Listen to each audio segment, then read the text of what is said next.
meu nome é Lucas Gomes Gonçalves e hoje eu vim falar para você sobre a importância do advogado para a defesa do processo administrativo disciplinar.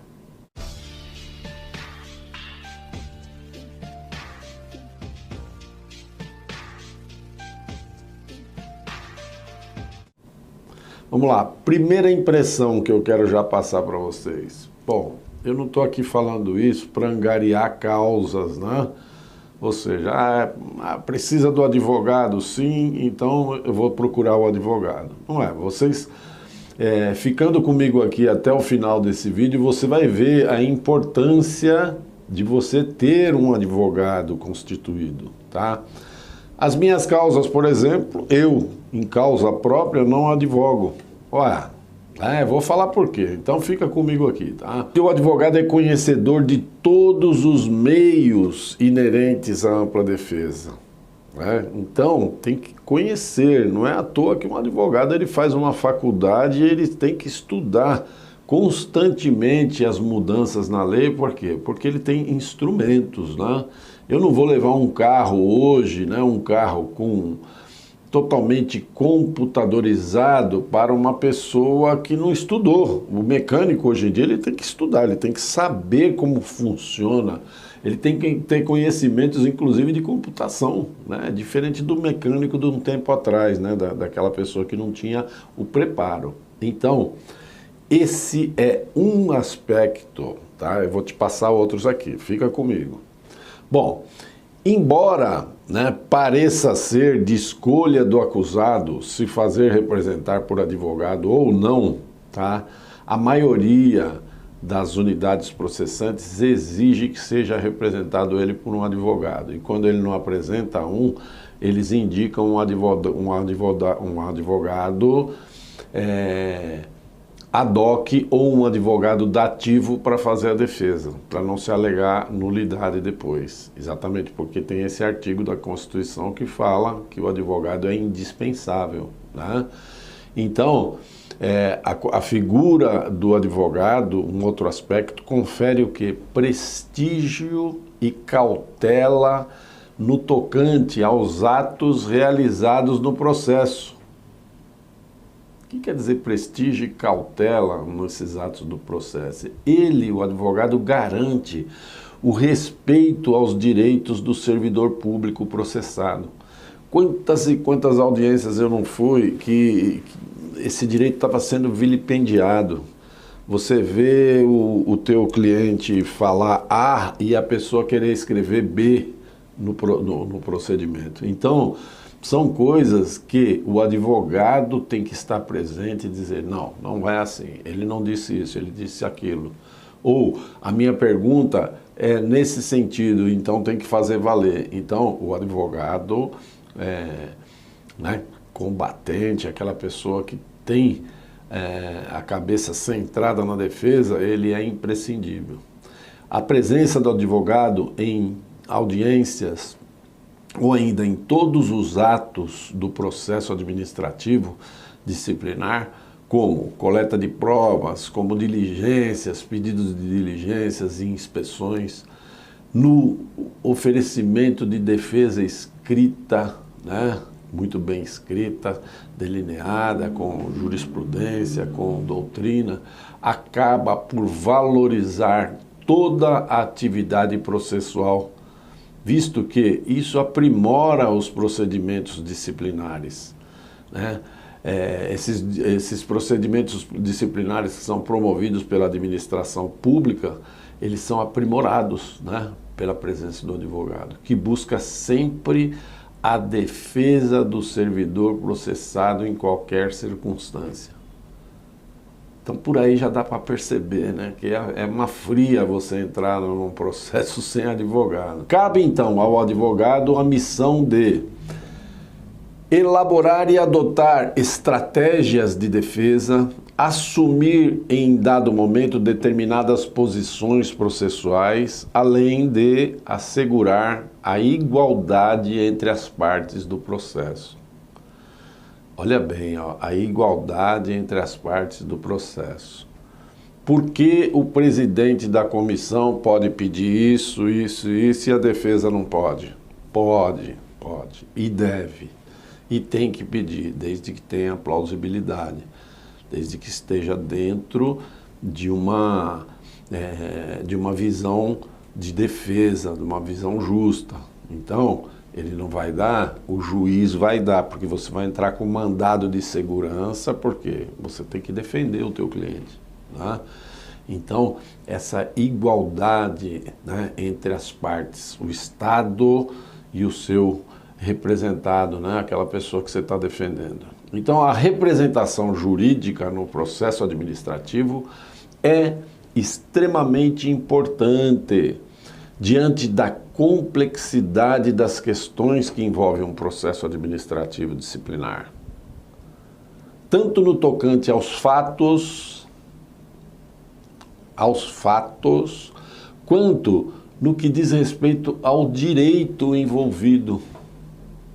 Ou, logicamente, né, de ambos, né, os fatos e o direito. Isso, dentre outros tantos motivos, né, que exigem a presença desse profissional. Porque somente o profissional tecnicamente capacitado terá condições de proporcionar ao acusado uma defesa efetivamente ampla, na medida em que haverá, mesmo nos casos menos complexos, uma vasta gama de argumentos jurídicos que poderiam ser utilizados em favor do acusado, que irão enriquecer, tornar essa defesa rica, né? E geralmente a pessoa que é leiga, ela vai falar alguma coisa sobre fato e não vai saber concatenar isso com o direito. Então tem que ser feito de uma forma completa, ok? A ausência do advogado não permite a defesa técnica de qualidade, o que prejudica em muito sua defesa, né? Uma defesa que tem que ser efetiva, explorando todas as alegações de fato e de direito que possam estar a favor do servidor, né? Encontrando nulidades na fase anterior que antecede o processo. O processo administrativo disciplinar representa, de uma forma geral, um atentado ou uma ameaça aos direitos do servidor público, embora ele seja legal, mas é uma ameaça, né, aos direitos do servidor, como o direito, por exemplo, à honra do servidor, à imagem, ao cargo público que ele exerce, ao direito ao trabalho, porque poderá ser demitido. Então, a garantia desses direitos é assegurada na medida em que a ampla defesa se opera. E entenda que essa defesa, ela tem que ser efetivamente ampla, no sentido estrito da palavra. E essa amplitude sugere que devem ser envidados, né, todos os meios necessários, inclusive o conhecimento e a experiência na condução de uma estratégia de defesa. E na argumentação, não apenas fática, mas argumentação jurídica e processual, com conhecimento da lei material e da lei processual, invocando matérias como prescrição, decadência, nulidades processuais, ausência de justa causa, ferimento ao direito líquido e certo do acusado, né, daquele que está patrocinado. Então, perceba que, né, só por isso que eu falei até agora aqui, não tem como você imaginar fazer uma defesa, uma autodefesa. Porque além desses aspectos que por si só, né, já bastariam para justificar a presença obrigatória do advogado, e que o acusado jamais deveria prosseguir na sua defesa sem uma representação desse profissional, temos ainda o aspecto do relacionamento funcional com o superior hierárquico. Presta atenção nisso. Não sei se você sabe disso, mas acho que tem uma ideia, né? A autoridade processante, aquela pessoa que vai tocar o processo, a gente fala assim, né? O presidente, a pessoa que está conduzindo o processo, né, que seria, em tese, uma figura parecida com a do juiz, se fosse no judiciário, naturalmente com algumas particularidades, né, porque não é ele que vai julgar, mas é ele que vai relatar, basicamente é a mesma coisa, né? Por força de lei, essa pessoa deve ser sempre, em qualquer questão, em qualquer causa, uma pessoa hierarquicamente superior àquela pessoa que está sendo processada. E é óbvio, né, que essa relação pessoal, em razão da função, não deixa de ser também uma relação de subordinação, o que por sua vez sugere e implica em submissão do subordinado para com o superior hierárquico. Sendo certo, então, que essa relação é indesejável para que se opere uma ampla defesa. Não é isso? Diferentemente dessa relação de subordinação, ou seja, o teu chefe vai te, né, uma pessoa que está acima de você, ela está te processando e você tem que fazer uma defesa. Então, essa relação sua, né, de ser submisso, não interessa. Diferentemente, então, de tudo isso, surge a figura do defensor constituído, que só poderá ser um advogado. Ele deve ser independente, ele deve ser destemido, educado, mas destemido, não tem medo. Ele não pode temer represálias futuras, como o próprio representado, né? Nem futuras nem presentes. Ele deve atuar com o devido destemor. E se assim não fosse, não estaríamos diante da ampla defesa de que trata a nossa Constituição da República, que assevera que o advogado é indispensável para a administração da justiça. Ok? Então veja como é importante a figura do advogado. O advogado não pode temer entrar numa sala de audiência com medo de quem está fazendo a audiência. Ele deve respeitar e ser respeitado, exigir o respeito. E ali ele tem toda a ferramenta, é como se ele levasse uma caixa de ferramentas lá e falar, agora aqui nós vamos trabalhar. Então, eu quero saber assim, eu quero saber isso. Eu não tenho medo, porque não tenho subordinação, não tenho nenhuma ligação. Quer com o juiz, quer com o promotor, quer com o procurador do Estado. E repito, né, isso não implica em ausência de boa educação. Isso implica, sim, em fazer a coisa certa, tá? Bom, eu falei para você que havia outros aspectos mais importantes ainda, né? E eu vou te falar agora aqui, ó. Continua aqui comigo que você vai entender. Vou te falar de um outro ponto que talvez seja o mais importante de todos esses que eu já falei até agora. Esse ponto envolve a questão psicológica, a questão da mente, né, de quem se defende pessoalmente em causa própria. Existe um elemento psicológico forte que se confunde com a razão. Esse elemento aí a gente poderia chamá-lo assim de paixão, né? É a paixão pela própria causa. Ou, né, dentro dessa paixão aí, a ausência de uma certeza de que possa ir lá e passar o recado de forma correta. Olha, eu sou inocente, né? Porque nem toda defesa parte da negativa de autoria, né? Mas esse elemento psicológico. Nessa linha, o acusado que se defende tende sempre a misturar o sentimento egocêntrico, aquele próprio dele, com a razão fria que deve estar presente na pessoa do defensor constituído, do advogado. E isso também é verdadeiro para os casos onde o acusado sabe ser culpado e tem que se defender. Em outras palavras, tem que mentir em defesa própria. Ora, então nós chegamos na conclusão que a pessoa não tem gabarito para mentir e o advogado tem. Então, não se trata de mentir ou não mentir. Se trata de cumprir o papel constitucional que diz lá que ninguém é obrigado a fazer contra si mesmo uma prova.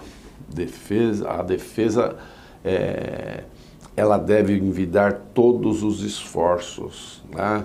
Nessa linha existirá um defensor e um órgão acusatório e um órgão julgador. Então cada um no seu papel. A lei assegura que ao acusado é dado o direito de silêncio, exatamente para quê?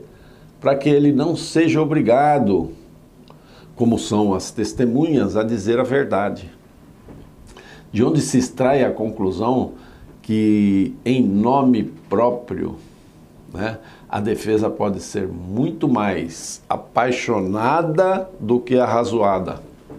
E isso fere uma defesa isenta, uma defesa eficaz. Então, segue aqui um bom conselho jurídico. Não advogue em causa própria.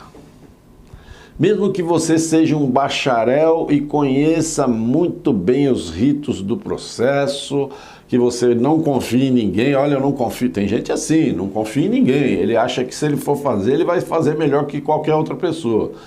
Você poderá estar incorrendo em graves erros que podem lhe custar muito mais caro do que contratar um bom advogado.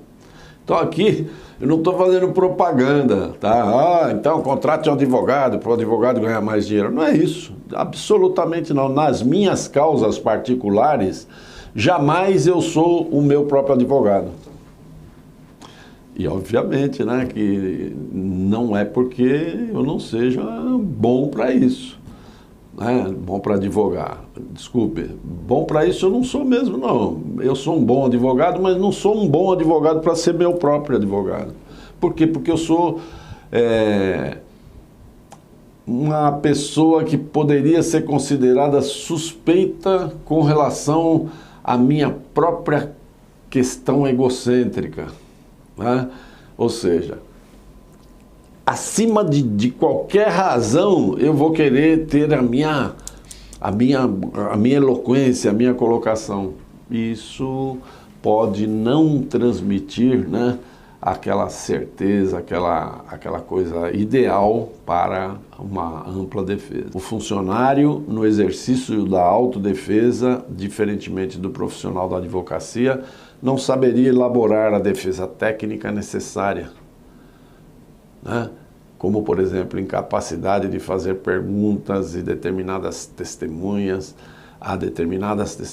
né? Ou querer argumentar com o depoente por conhecê-lo, atuar em causa própria numa causa que ele está envolvido. Então, né? Como ele vai discutir com as pessoas durante uma audiência, né? Isso certamente vai retirar dele aquela sensação de respeito pessoal de que goza um bom advogado em audiência, tá? Bom, é bom eu te dizer que são vídeos assim, desse tipo aqui, né? Vídeos com profundidade e de interesse do servidor público que você vê aqui nesse canal. Aqui a gente não brinca em serviço, aqui a coisa é séria. Então, se você quiser estar por dentro de outros assuntos, acompanhe aqui o nosso canal. Se inscreva aqui no canal, né? Acione lá o sininho, lá que lá são as notificações, né? Clica lá no sininho e você vai receber de graça, gratuitamente, todo esse material que a gente coloca no vídeo aí toda semana. Não se esqueça de deixar seus comentários sobre o assunto aqui. Isso aí enriquece, né? Muita gente aqui está vendo. Se você quiser saber tudo sobre nós, sobre os nossos serviços, sobre os dados para se comunicar com a gente, procura a nossa página, www.projudice.com.br. Ok? Por hoje é só. Um grande abraço e até o nosso próximo encontro aqui nesse canal de conhecimento.